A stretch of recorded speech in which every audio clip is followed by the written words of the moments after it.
Okay, welcome to JKICC. Now again, economics के second lectures में I welcome you. This is a regards to your basic concepts of economics.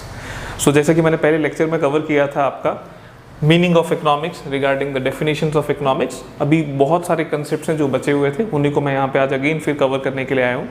So last lecture में जो हमने पढ़ा था that is economics. Economics का meaning क्या था ये मैंने आपको रेक्टिफाई कराया था, आपको क्लियर करवाया था कि what is economics. So economics is basically study of how we allocate our resources, कि किस तरीके से हम अपने रिसोर्सेज को एलोकेट करते हैं सो दैट अगर एक कंज्यूमर है तो he will get maximum satisfaction, अगर एक प्रोड्यूसर है तो he will get maximum profit, and अगर हम सोसाइटी है तो what society wants maximum social welfare. कुछ definitions which are associated with economics उनके बारे में मैंने आपको बताया था रिगार्डिंग द वेल्थ डेफिनेशन जो given by Adam Smith. First individual थे जिन्होंने वेल्थ पे फोकस किया था, इकोनॉमिक्स को डिफाइन किया था, इसलिए एडम स्मिथ को हम फादर ऑफ इकोनॉमिक्स भी कहते हैं, जिन्होंने अपनी book an inquiry into the nature and cause of wealth of nation जो 1776 में लिखी थी उन्होंने इसमें इकोनॉमिक्स को डिफाइन किया था. Then Adam Smith was criticised by Alfred Marshall जिन्होंने वेलफेयर डेफिनेशन दी थी. उन्होंने कहा था नहीं, वेल्थ के साथ साथ अगर हम वेलफेयर पे फोकस करते हैं तो that is important aspects. So इसलिए उनकी डेफिनेशन को welfare definition. Then again it was criticised by scarcity. Lionel Robinson जिन्होंने स्कैरसिटी डेफिनेशन दी, दैट मीन्स कि वो कहते थे कि हमें रिसोर्सेज पे फोकस करना चाहिए rather than the welfare, because wealth and welfare are the secondary things. सबसे पहले हमें ये देखना है कि हमारे पास रिसोर्सेज कौन कौन से अवेलेबल है. And the last is a growth. Paul M Samuelson ने क्रिटिसाइज किया था लियोनल रॉबिन्सन को ऑन अ ग्राउंड दैट कि scarcity is a secondary thing. Scarcity तो बाद में हम देखेंगे, अब पहले हमें ये देखना है कि क्या हमारे लिमिटेड रिसोर्सेज के साथ ग्रोथ हो भी रही है या नहीं. So these are the basic 4 definitions जो मैंने आपके लास्ट लेक्चर्स में कवर किए थे. एंड वहाँ पे मैंने आपको डिफरेंट जो है पार्ट्स ऑफ इकोनॉमिक्स के बारे में भी बताया था, जिनमें आपका micro economics and macro economics that bifurcation जो थी वो रेगनर फ्रिंच ने जो थी इकोनॉमिक्स को 2 पार्ट्स में बाइफर्केटेड किया था. नाउ ये था हमारा जो अभी तक हमने कवर किया था लास्ट लेक्चर में. Now again with the basic concepts. अब आज हम सबसे पहला जो कंसेप्ट पढ़ने वाले हैं that concept is known as concept of economy. Economics का मतलब तो हमें क्लियर हो गया. Economics means a study of how we allocate our resources. But economy क्या है? So well, economy is a specific place, एक पर्टिकुलर प्लेस जहां पे लोग रहते हैं, अपनी लाइवलीहुड को अर्न करते हैं, काम करते हैं. ठीक है, उस पर्टिकुलर प्लेस को इकोनॉमी कहा जाता है. जैसे इंडियन इकोनॉमी, दैट मीन्स एक पर्टिकुलर एरिया, एक पर्टिकुलर प्लेस जहां पे इंडियंस रहते हैं, that is Indian economy. US economy, specific place. तो दिस इज इकोनॉमी. इकोनॉमी क्या हो गया? एक ऐसा systems which provides a means to works and earn livelihood. अब जैसे मैंने कहा इकोनॉमी में लोग रहते हैं एंड काम करते हैं, तो काम मीन्स एक्टिविटी. काम को एक्टिविटी कहा जाता है और काम 2 तरीके के होते हैं. एक को कहा जाता है इकोनॉमिक एक्टिविटी और दूसरे को कहा जाता है non economic activity. Economic activity क्या है? यानी कोई भी ऐसा काम जिसके बदले में मैं पैसे लेता हूँ, यानी कोई ऐसा काम जो मैं पैसे के लिए करता हूं उसे कहा जाता है economic activity. Where I specified it as a monetary gain. कोई भी चीज जो मैं मॉनेटरी गेन के लिए करूंगा, पैसों के लिए करूंगा, उसे इकोनॉमिक एक्टिविटी कहा जाएगा. तो what about a non economic activity? कोई भी ऐसी चीज जो मैं नॉन मॉनेटरी गेन्स के लिए करूंगा, अपनी पर्सनल सेटिस्फैक्शन के लिए करूंगा, लव के लिए करूंगा, या और सेक्रीफाइस और कोई भी ऐसी चीज, that will be considered it as a non-economic activity. For example, economic activity. Say for example, अगर मैं यहाँ पे पढ़ा रहा हूँ, so it is a economic activity because I work for a monetary gain. But non-economic activity, for example, जैसे मेरी mother है, वो खाना बना रही हैं, तो उनके बदले में उन्हें नहीं कुछ देना है मैंने, that will be considered it as a non-economic activity. यानी किसी काम के बदले में अगर हम कुछ नहीं देते हैं तो उसे नॉन इकोनॉमिक एक्टिविटी कहा जाता है. It is for a non monetary gain. जैसे चैरिटी मैं कर रहा हूँ तो charity will be consider it as a non monetary या non economic activity. Okay, so remember one thing, ये आगे जाके हमारे काम आएगी कि नॉन इकोनॉमिक एक्टिविटी को हम कभी भी कंसिडर नहीं करते हैं while calculating national income. This is your third concept जो मैं लेक्चर 3 में आपका कवर करूंगा. whereas इकोनॉमिक एक्टिविटी को जो है हम कवर अप करते हैं while calculating national income. क्यों हम नॉन इकोनॉमिक एक्टिविटी को नहीं करते? कहते हैं हम नॉन इकोनॉमिक एक्टिविटी को जब भी हम कंट्री की इनकम निकालते हैं हम उसे इसलिए इंक्लूड नहीं करते हैं because it is very difficult to measure that love, that care, that satisfaction in terms of numbers.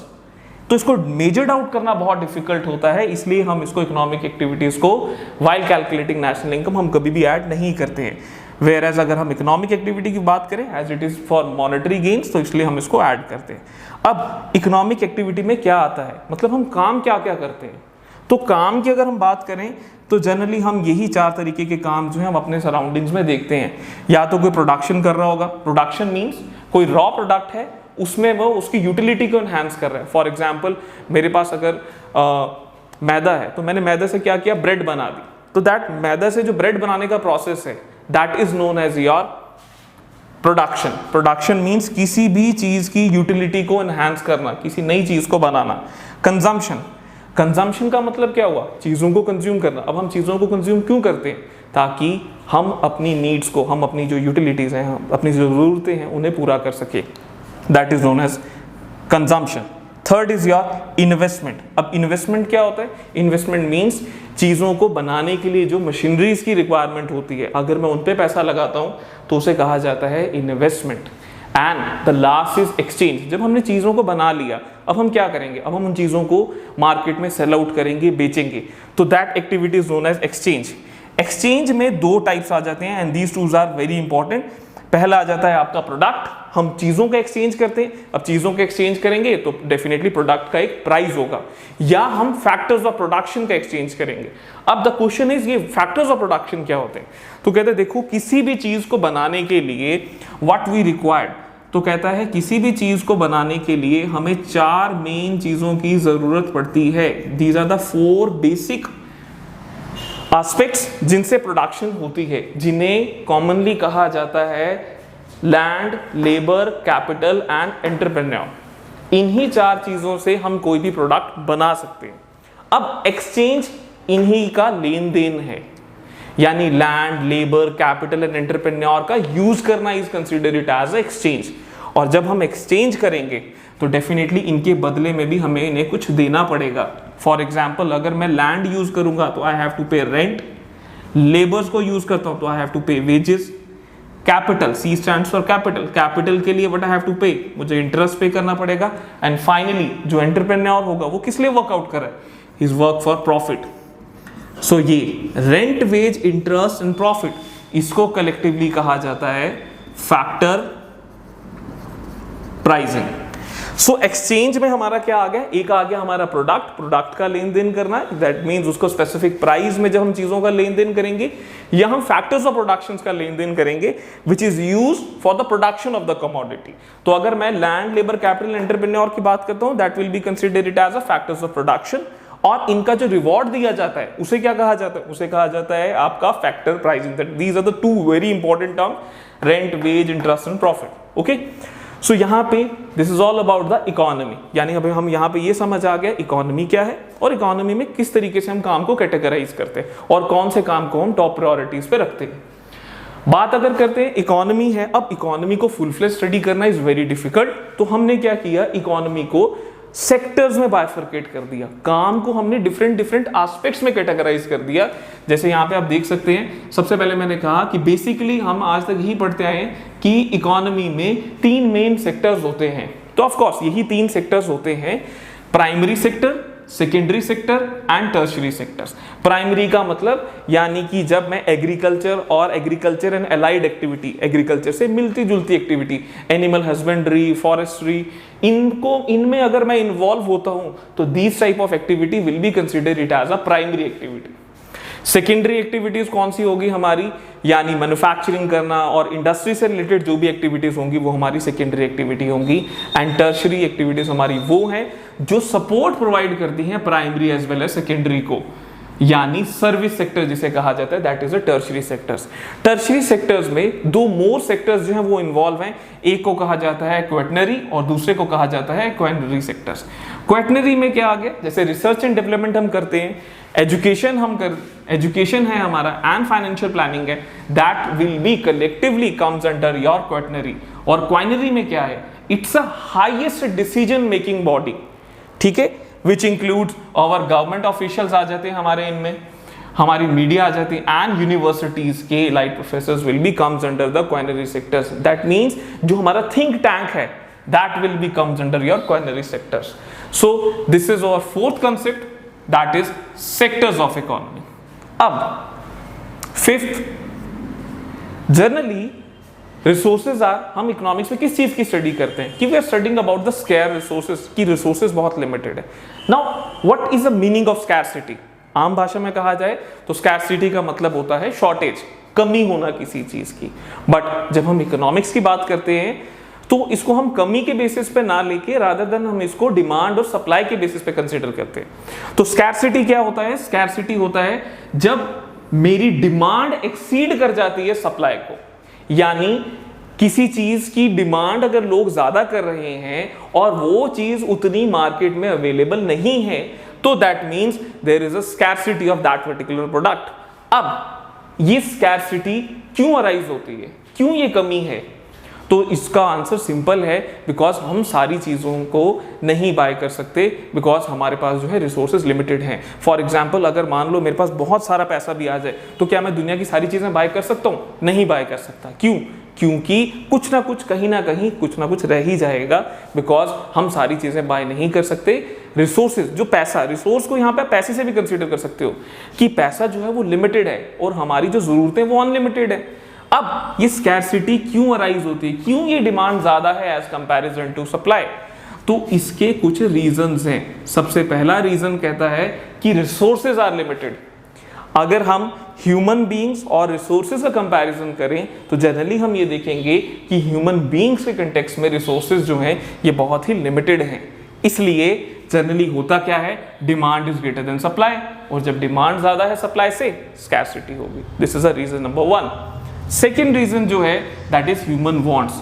It's a psychological fact. अगर मेरी एक जरूरत पूरी होती है तो मैं दूसरी जरूरत की तरफ चला जाता हूँ। फॉर एग्जाम्पल मुझे अभी बाइक चाहिए, अब बाइक आ गई, फिर मुझे गाड़ी चाहिए, अब फिर गाड़ी की भी फर्दर कैटेगराइजेशन आती जाएंगी।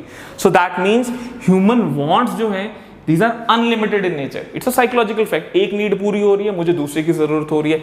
बिकॉज ऑफ दैट जनरली क्या होता है, डिमांड का जो एस्पेक्ट है it is always greater than the supply side. And third is alternative uses, जैसे फॉर एग्जाम्पल मिल्क। अगर मैं मिल्क की बात करूं तो मिल्क को हम सिर्फ अपनी कंजम्पशन के लिए ही यूज नहीं करते हैं। मिल्क का यूज चीज में हो रहा है, कर्ड में हो रहा है आपका, एंड बाकी सारे मिल्क प्रोडक्ट्स में भी जो है यूज हो रहा है मिल्क का। And because of that milk की जो डिमांड है जनरली क्या है, वो ज्यादा रहती है as comparison to their supply. Because of that scarcity arises. अब क्या स्कैरसिटी कुछ लोगों तक ही लिमिटेड है, कुछ कंट्रीज तक ही लिमिटेड है? क्या country like US, UK, France, क्या ये कंट्रीज जो है स्कैरसिटी फेस नहीं करती है? तो नहीं, ऐसा नहीं है। स्कैरसिटी जो है, ये जो कमी है, ये हर एक कंट्री जो है फेस करती है, चाहे वो डेवलप्ड कंट्री हो, चाहे वो अंडर डेवलप्ड कंट्रीज हो। तो अगर सारी कंट्रीज स्कैरसिटीज को फेस कर रही हैं तो दैट मीन्स सारी कंट्रीज कुछ प्रॉब्लम्स को रिगार्डिंग दैट स्कैरसिटी फेस कर रही होंगी, जिन्हें हम कलेक्टिवली कहते हैं central problem of an economy. Central problem क्या होता है? एक ऐसी प्रॉब्लम जो हर एक कंट्री जो है फेस कर रही है, किस वजह से? Because of that scarcity of resources. अब क्या है ये सेंट्रल प्रॉब्लम्स? तो कहते हैं देखो हमारे जो रिसोर्सेज हैं वो बहुत लिमिटेड हैं। अब लिमिटेड रिसोर्सेज होने की वजह से, क्यों है limited? Scarcity is the reason. Limited resources की होने की वजह से हर कंट्री जो है सेंट्रल प्रॉब्लम्स को फेस करती है, और उस सेंट्रल प्रॉब्लम क्या है? These are the three main central problems: what to produce, how to produce and for whom to produce. क्या बनाना है? इसलिए बिकॉज स्कैरसिटी है रिसोर्सेज की, हर एक इकोनॉमी को ये पहले डिसाइड करना होता है कि उन्हें क्या बनाना है, कैसे बनाना है और किसके लिए बनाना है। तो ये मेरी तीन प्रॉब्लम्स आ जाती हैं, जिन्हें कहा जाता है what to produce, how to produce and for whom to produce. अब ये क्या है? सबसे पहली एंड द बेसिक जो प्रॉब्लम हमारे पास आती है that is consider it as a what to produce. अब व्हाट टू प्रोड्यूस क्या है कि सबसे पहले because of the limited resources I have to decide which good is to be produced. मुझे हमेशा ये देखना पड़ेगा कि कौन सा गुड मुझे जो है वो बनाना है। Which good is to be produce. And the second aspect जो इसके अंडर आ जाता है that is type of good. For example अब लिमिटेड रिसोर्सेज हैं, तो से फॉर एग्जाम्पल एक प्रोड्यूसर जो है वो डिसाइड करता है कि उसने जीन्स बनानी, तो यानी व्हाट टू प्रोड्यूस, क्या बनाना है, यानी जीन्स बनानी, ओके डिसाइड हो गया, यानी which good is to be produce. अब द नेक्स्ट एस्पेक्ट आ जाता है उसकी क्वांटिटी कितनी बनानी है, 100 यूनिट्स बनानी है, 200 यूनिट्स बनानी है। दैट इज जब हम इन दोनों प्रॉब्लम को सॉर्ट आउट कर देते हैं तो हमारी जो फर्स्ट प्रॉब्लम है that is what to produce ये सॉल्व हो जाती है, फर्स्ट सेंटर प्रॉब्लम हमारी सॉल्व हो जाती है। देन हमारे पास आ जाती है सेकंड सेंटर प्रॉब्लम जिसे कहते हैं हाउ टू प्रोड्यूस। अब हाउ टू प्रोड्यूस कैसे बनानी है, फॉर एग्जाम्पल जैसे मैंने डिसाइड कर लिया कि मुझे जीन्स बनाना है, तो कौन सी टेक्निक मैं यूज करना चाहता हूं। तो टेक्निक्स की अगर बात करें तो टेक्निक्स हमारे पास दो अवेलेबल हैं, labour intensive technique and the second is your capital intensive technique. Now what do you mean by labor intensive technique and what do you mean by capital intensive technique? It's simple, labor intensive एक ऐसी technique जिसमें labour ज्यादा use होती है as comparison to capital, उसे कहा जाता है labour intensive technique. And what do you mean by capital intensive technique, एक ऐसी टेक्निक जिसमें कैपिटल ज्यादा यूज होती है ओवर लेबर, तो उसे कैपिटल इंटेंसिव टेक्निक जो है वो कहा जाता है। फॉर एग्जाम्पल जैसे इंडिया की अगर बात करें तो इंडिया में लेबर अबंडेंटली अवेलेबल है, तो हम किस टेक्निक्स को यूज करेंगे, लेबर इंटेंसिव टेक्निक। यूएस की अगर हम बात करें तो वहां पे कैपिटल अबंडेंटली अवेलेबल है रादर देन लेबर, तो वो कौन सी टेक्निक्स को ऑप्ट करेंगे, कैपिटल इंटेंसिव टेक्निक। अब जनरली जैसे मैं एग्जांपल दे रहा था कि मैं जीन्स बनाना चाहता हूं, तो इट डिपेंड्स ऑन कि मैं कौन सी टेक्निक मुझे चीप अवेलेबल है, मैं उस टेक्निक को ऑप्ट करूंगा। से फॉर एग्जाम्पल मैंने लेबर इंटेंसिव टेक्निक को ऑप्ट कर लिया, तो अगर जब मैंने लेबर इंटेंसिव टेक्निक को ऑप्ट कर लिया तो मेरी जो सेकंड प्रॉब्लम है that is how to produce, ये भी मेरी सॉल्व हो जाती है। अब मेरे पास थर्ड प्रॉब्लम आ जाती है that is known as for whom to produce, यानी मैंने जीन्स बनाई, डिसाइड हो गया कौन सी टेक्निक बनानी है, वो भी मैंने डिसाइड कर लिया, and the last is for whom to produce, ये मैंने बनाना कैसे है, किसके लिए मैं ये बना रहा हूं। तो कहते हैं फॉर हुम टू प्रोड्यूस में आ जाता है कि किस सेक्शन ऑफ सोसाइटी को हम जो है देख रहे हैं, किस सेक्शन ऑफ सोसाइटी के लिए हमने ये जीन्स बनाएंगे। फॉर हुम टू प्रोड्यूस में आ जाते हैं हमारे दो एस्पेक्ट्स, एक तो आ जाता है हमारा पर्सनल डिस्ट्रीब्यूशन और दूसरा आ जाता है हमारा फंक्शनल और फैक्टोरल डिस्ट्रीब्यूशन आ जाता है हमारा। अब ये क्या है, पर्सनल डिस्ट्रीब्यूशन का सिंपल मतलब है कि जो चीज़ों को मैंने बनाया उनको मैंने डायरेक्टली कंज्यूमर को सेल आउट कर दिया, यहाँ पे ये चीज़ खत्म हो जाती है। फंक्शनल डिस्ट्रीब्यूशन, फंक्शनल का मतलब क्या होता है कि फंक्शनल दैट मीन्स अब किसी चीज को बनाने के लिए, जैसे मैंने आपको कहा था land, labour, capital and entrepreneur, 4 factors of production की जरूरत होती है। तो जितना भी पैसा अगर मेरे पास आया, अगर मैं उनको in the form of rent, wage, interest and profit अगर मैं उनको वापस कर देता हूं, तो इस तरीके की डिस्ट्रीब्यूशन को कहा जाता है functional distribution. So this is all about the central problem of an economy. अब जैसे क्वेश्चन पूछा जाता है central problem of an economy क्यों अराइज होती है, स्कैरसिटी की वजह से। What are the 3 main central problems, what to produce, how to produce and for whom to produce, क्या बनाना है, कैसे बनाना है और किसके लिए बनाना है। So I hope this is clear to you. Now the last and the very important is your economic system. अब जनरली हम जब बात करते हैं इंडियन इकोनॉमी कैसी है, तो हम जनरली कहते हैं Indian economy is a mixed economy. तो ये कैसे आया मिक्स्ड इकोनॉमी का कंसेप्ट, तो कहते हैं देखो सिस्टम, हमारे पास सेंट्रल प्रॉब्लम्स हैं जिन्हें हम ये what to produce, how to produce and for whom to produce कहते हैं। अब इन सेंट्रल प्रॉब्लम्स को कैसे सॉर्ट आउट किया जा सकता है, तो of course in central problems को सॉर्ट आउट करने के लिए वी रिक्वायर्ड अ सिस्टम, एक हमें सिस्टम चाहिए, तो इकोनॉमिक सिस्टम इज रिक्वायर्ड। अब इकोनॉमिक सिस्टम क्या होता है, इकोनॉमिक सिस्टम एक ऐसा सिस्टम होता है जिनसे हम अपनी सेंट्रल प्रॉब्लम्स को सॉल्व कर सकते हैं, ठीक है। अब अगर इकोनॉमिक सिस्टम्स की अगर बात की जाती है, तो अगर हम देखते हैं कौन कौन से सिस्टम्स अवेलेबल है, तो जनरली हम देखते हैं 3 मेन तरीके के सिस्टम्स जो हैं वो अवेलेबल हैं। ऐसे तो बहुत सारे हैं, बट इन्हीं 3 मेन को टॉप प्रायोरिटीज पे रखा जाता है, जिन्हें हम कैपिटलिस्ट कहते हैं, सोशलिस्ट कहते हैं और मिक्स्ड इकोनॉमिक सिस्टम कहते हैं। जनरली हमें mixed economic system, Indian economy is a mixed economy, ये हम सुनते हैं।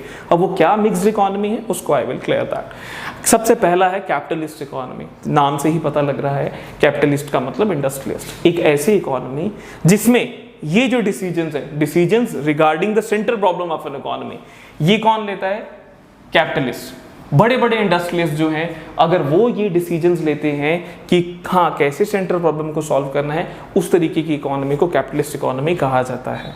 ठीक है, यानी एक ऐसी इकोनॉमी जिसमें क्या बनाना है, कैसे बनाना है और किसके लिए बनाना है, it is decided out by the capitalist economy. On what grounds? On the basis of demand and supply. ये डिमांड और सप्लाई के बेसिस पे देखते हैं।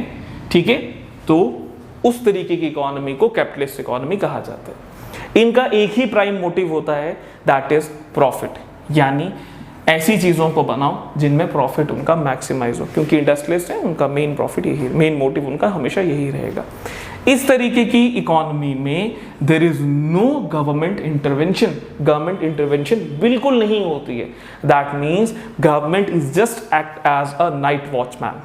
और ऐसी पॉलिसी जहां पे गवर्नमेंट इंटरवेंशन जीरो होती है, ना के बराबर होती है, उस तरीके की इकोनॉमी को हम लेज़र-फेयर इकोनॉमी भी कहते हैं। ओके, अब बात करें अगर कैपिटलिस्ट की, क्या यहाँ पे कंपटीशन एग्जिस्ट करता है? तो यस ऑफ कोर्स, सब कुछ प्राइवेट सेक्टर के पास ही है, तो यहाँ पे कंपटीशन एग्जिस्ट करता है। इसी को example, yes, US is example of a capitalist economy. Okay, अब बात करते हैं हम अपनी सेकंड इकोनॉमी के बारे में, इकोनॉमिक सिस्टम्स के बारे में, जिसे सोशलिस्ट इकोनॉमी भी कहते हैं।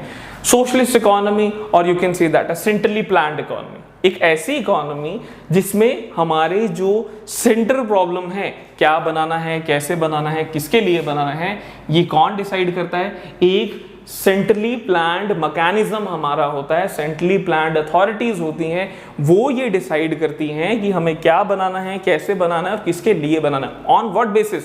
देख के कि लोगों को किन की जरूरत सबसे ज्यादा है, यानी ऐसे प्रोडक्ट्स बनाएं जिनसे सोशल वेलफेयर जो है ये मैक्सिमाइज होता है। तो दैट मीन्स सोशलिस्ट इकोनॉमी में प्राइम मोटिव क्या होता है? Prime motive is social welfare. अब यहां पे डायरेक्टली गवर्नमेंट इन्वॉल्व है, इसलिए यहां पे डायरेक्ट इंटरवेंशन होती है गवर्नमेंट की। एज कोई प्राइवेट सेक्टर यहां पे एग्जिस्ट नहीं करता है, तो इसलिए यहां पे किसी भी तरीके का कंपटीशन जो है वो नहीं है। अब इसकी example is Cuba and China is the example of your socialist economy. Okay, last is a mixed economy. Mixed का मतलब मिला जुला ही होगा, तो ऑफ कोर्स यानी एक ऐसी इकोनॉमी जिसमें दोनों के फीचर्स हैं, यानी कैपिटलिस्ट के भी फीचर्स हैं और सोशलिस्ट के भी फीचर्स हैं, उसे मिक्स्ड इकोनॉमी कहा जाएगा। यानी एक ऐसी इकोनॉमी जिसमें प्राइस मैकेनिज्म भी चल रहा है, यानी कि कैपिटलिस्ट भी हैं और गवर्नमेंट भी है। तो यानी एक ऐसी इकोनॉमी जिसमें प्राइस मैकेनिज्म और प्लान्ड मैकेनिज्म से सेंट्रल प्रॉब्लम्स, क्या है central problems? What to produce, how to produce and for whom to produce, इन तीनों को सॉर्ट आउट किया जाता है। उस तरीके की इकोनॉमी को मिक्स्ड इकोनॉमी कहते हैं। अगर यानी इसका मतलब हो गया एक ऐसी इकोनॉमी जहां पे public as well as private sectors both play important role, तो उस तरीके की इकोनॉमी को मिक्स्ड इकोनॉमी कहते हैं। अब इनके मोटिव तो ऑफ कोर्स अलग अलग होंगे, तो यस ऑफ कोर्स इन दोनों के मोटिव्स अलग अलग हैं।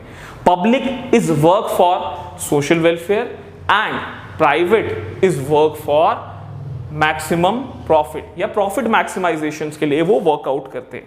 ठीक है, यानी कि जो एसेंशियल कमोडिटीज होती हैं, फॉर एग्जांपल जैसे मान लो एजुकेशन है, education is a basic thing, तो that will be provided out by the social welfare, ये गवर्नमेंट भी प्रोवाइड कर रही है। अगर कोई ज्यादा अच्छी एजुकेशन लेना चाहता है तो definitely private sectors are there, वहां से। हेल्थ फैसिलिटीज की अगर बात करें, health facilities is also provided by the public sector as well as the private sector. तो बट प्राइवेट में जब हम चले जाएंगे तो उनका प्राइमरीली मोटिव प्रॉफिट की तरफ शिफ्ट हो जाता है। इस तरीके की इकोनॉमी कहां प्रेवलेंट है? तो कहते हैं इस तरीके की इकोनॉमी जो है इंडिया, रशिया और यूके में देखा गया है। अब क्या इसमें किसी तरीके का कंपटीशन एग्जिस्ट करता है? तो कहता है वेल पब्लिक में तो नहीं करता, बट अगर हम प्राइवेट सेक्टर की बात करें तो यस एट दैट टाइम जो है आपका कंपटीशन इसमें एग्जिस्ट करता है। So that's all for today, आज के लिए इतना ही है। तो यहाँ पे मैं अपने बेसिक कंसेप्ट जितने भी मुझे करवाने थे वहां पे मैं खत्म कर देता हूँ। नेक्स्ट लेक्चर्स में we will start with the concepts of national income and the aggregates of national income, जो हम उसे पढ़ेंगे नेक्स्ट टॉपिक्स में। So thank you, thanks a lot.